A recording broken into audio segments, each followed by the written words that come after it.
నమస్తే welcome to our channel.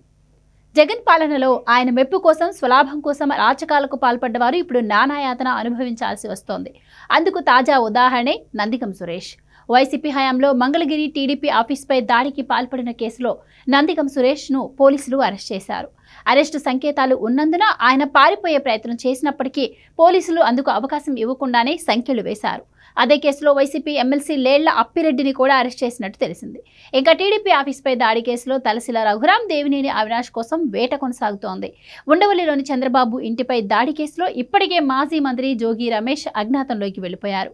ఆయన ఆచూకీ కోసం ప్రత్యేక పోలీసు బృందాలు రంగంలోకి దిగాయి. ఆయన కుమారుణ్ణి అగ్రిగోల్డ్ భూముల కేసులో పోలీసులు ఇప్పటికే అరెస్ట్ చేసిన సంగతి మనకి తెలిసిందే. అయితే అప్పట్లో అధికార పక్షాన్ని ప్రశ్నించారు అనే అక్కసుతో మమ్మల్నే ప్రశ్నిస్తారా అంటూ టీడీపీ కేంద్ర కార్యాలయంపై వీరంతా దాడికి దిగారు. గుంటూరు నుంచి లేళ్ల అప్పిరెడ్డి, అమరావతి నుంచి నందిగం సురేష్, విజయవాడ నుంచి దేవినేని అవినాష్ తన అనుచరులను వెంటబెట్టుకుని వెళ్లి ఇనుప రాడ్లు, కర్రలు, ఇతర మారణాయుధాలతో నానా భీభత్సం చేశారు. దొరికిన వారిని దొరికినట్లుగా చితక బాదుతూ గేట్లు, అద్దాలు, విగ్రహాలు అన్ని ధ్వంసం చేశారు.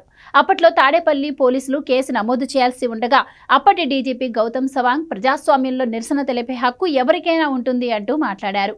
పోలీసులు అలా వ్యవహరించడంతో చంద్రబాబు ఇంటిపైకి అప్పటి వైసీపీ ఎమ్మెల్యే జోగి రమేష్ ఒకరోజు ముందుగా ప్రకటించి మరీ 60 కాళ్లతో దాడికి వెళ్లారు. నానా భీభత్సం సృష్టిస్తున్న జోగి అనుచరులను నిలువరించడం పోలీసులకు సాధ్యపడలేదు. విషయం తెలిసిన వెంటనే టీడీపీ శ్రేణులు అక్కడికి చేరుకుని అడ్డు నిలబడ్డారు. ఇంత జరిగితే టీడీపీ కార్యకర్తలపై హత్యాయత్నం, అట్రాసిటీ కేసులు పెట్టి జైలుకు పంపారు. ఆ తర్వాత జోగి రమేష్ కు జగన్ ఏకంగా మంత్రి పదవి ఇచ్చారు.